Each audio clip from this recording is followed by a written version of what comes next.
More than 200 million people are feeling the heat this week as temperatures soar into the 90s and triple digits. Look at this here, all the heat advisories. We could approach or break records in many locations, and there will be little relief from the heat overnight. I'm meteorologist Stephanie Abrams alongside meteorologist Kelly Cass and Lynette Charles. Yes, and the heat will be very dangerous for anyone who works outside or has to be outside for extended periods of time.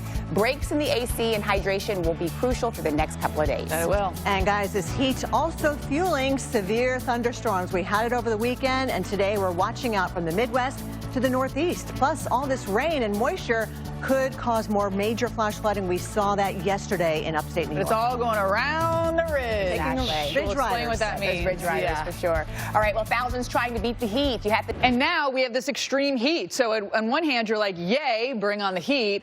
On the other hand, like, did we really have to swing the pendulum that far the other direction? Look at all the advisories. Extreme heat warnings, by the way, will go live to the Northeast to talk about this heat. And the heat advisories go all the way down to the South. You know it's hot if the South has heat advisories because we're used to being hot. So there's our high pressure that we've been talking about. And essentially everything is going to be riding around all this bad weather. Florida will get in some storms. Everything's going to be riding around this because the high is really strong.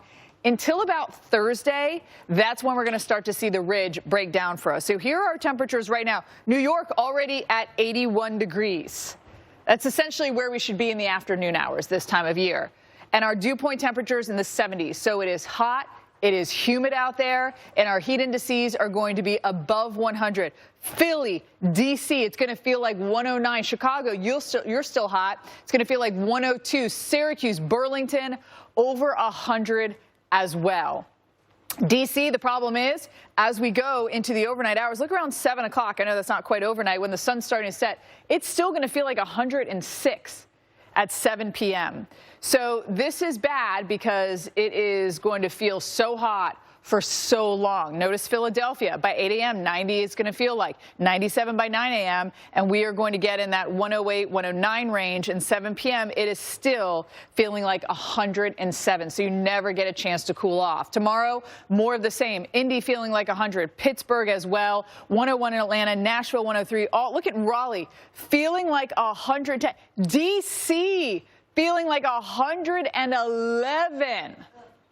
That is dangerous. New York, we're going to feel above 100, and you've got to get either by the East River or by the Hudson, get a little breeze, because when you're right in the middle of the city, it's just that hot, stagnant air, all the buildings. Same thing into Boston. Get by the water. It's going to feel like 106 through the day tomorrow. And even at night, Kelly, we're going to be feeling like in the low to mid 90s. Yeah, and even just jumping in some of those high pressure. And it's very strong. It's like a really good defensive line. The offense just can't get through. You know, when you're watching football and they're like, well, they just played a great defensive game. It didn't even matter about the offense because their defense was so good. They stopped the other side. That's essentially what's happening in the atmosphere. So our big ridge that I showed you, high pressure over here.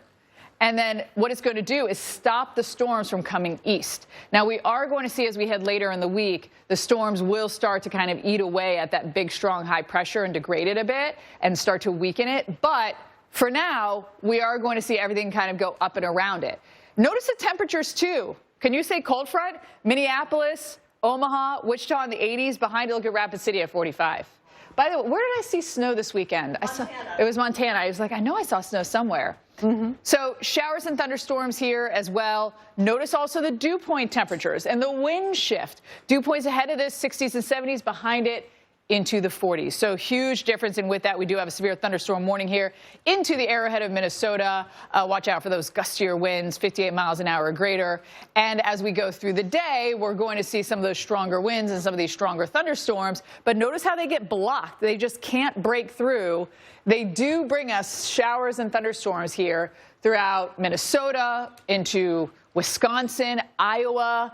A lot of bubble up with it down into Kansas as well. Heavy rainfall out of some of these too. They try to progress eastbound and they just don't do so well at that. Tomorrow there is an area, big long swath, that will see that threat of severe storms. Again, you have that high pressure though that's going to be dominating for the most part. So watch everything make its way towards the Chicagoland area. You'll want this rain to cool us off here. We will see some cooler temperatures, and you will see it kind of dotting the landscape, and another system coming into the plains as well. Wednesday, it's in the same area because we don't have much changing with that big ridge here. So we will see several days, Kelly, with some of the stronger thunderstorms on the northern side of this ridge. Yeah, I see you got Des Moines right in the middle of that map right there, Steph. And do it here. We do have heavy rain over Central America with an area to watch. We also had an invest in the Atlantic, our first invest. And just so you know what an invest is, they go from 90 to 99, then they just start over again with 90 again. Right. L means Atlantic. And it's under investigation, basically. Right. They're just keeping an eye on it. Maybe they could put a few more resources into kind of watching this. Yeah, modeling it, forecasting it out. Thankfully, it's well east of Bermuda. Yeah. And even if it does become Andrea, which is the first name on the list, it looks like it's going to continue that path eastward. Yes. We don't have too many concerns about this. You know, right now it's just, as we call it, a fish storm. Yeah.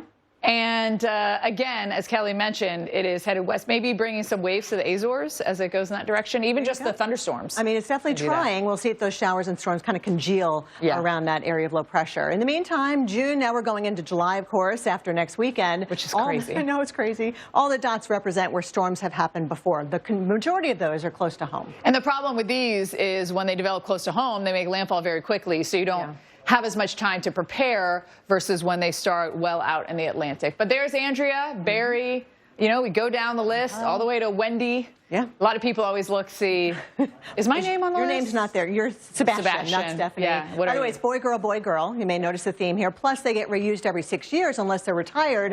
In fact, Dexter takes the place of Dorian from 2019. Yes, every 6 years. So this is when we typically get our first tropical storm. June 20th.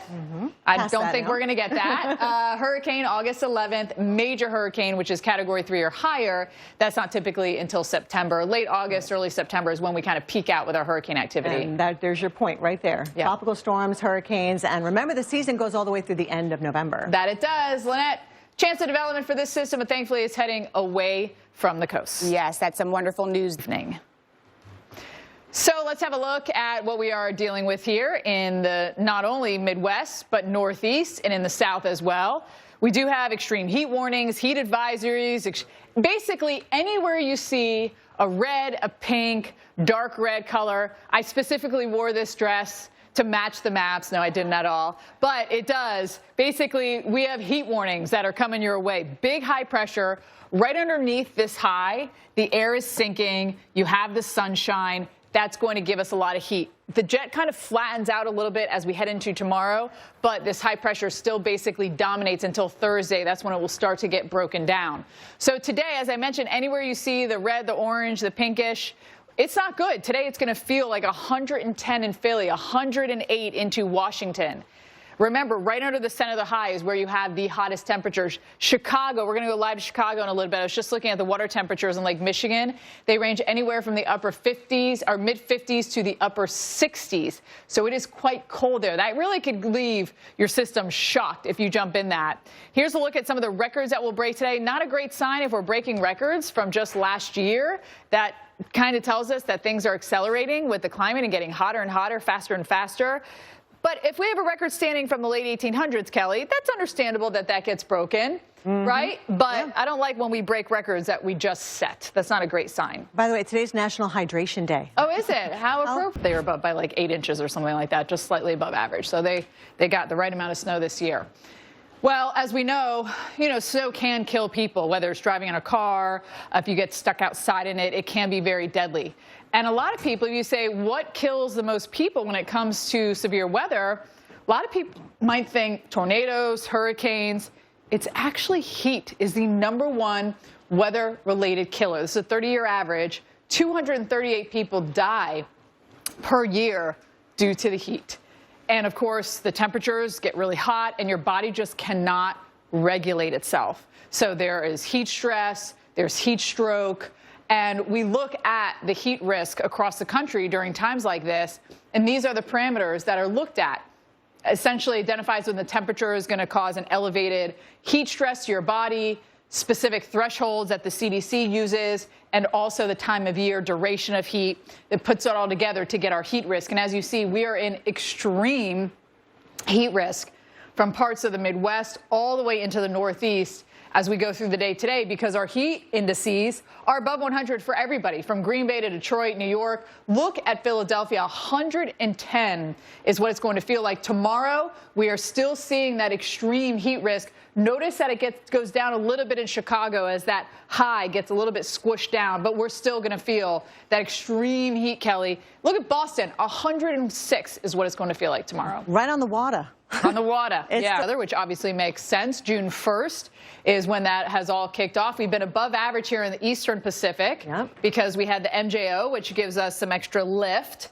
The Atlantic's been quiet, but this is our first invest of the season. I saw the update from the Hurricane Center yesterday. I was like, Atlantic Basin, oh no. I was hoping to go through the whole month of June without anything. Yeah. The good news is it's well to the east of Bermuda, and it's going to continue to be basically a fish storm. And an invest is just an area that they can look at a little closer with some resources. It goes from 90 to 99, so the next one will be 91L for Atlantic, and then the one after that, 92, they'll get to 99. And then they'll start over again at 90. And under investigation by the Hurricane Center, kind of focusing some of their resources on it. And you can see the hatched area where it could try to get those thunderstorms around the center. You know, it could become Andrea. We'll see. We will see here. But as it goes westbound, maybe it'll bring some extra waves to the Azores. If you're headed there, a lot of people heading out on their summer travel here. Yeah.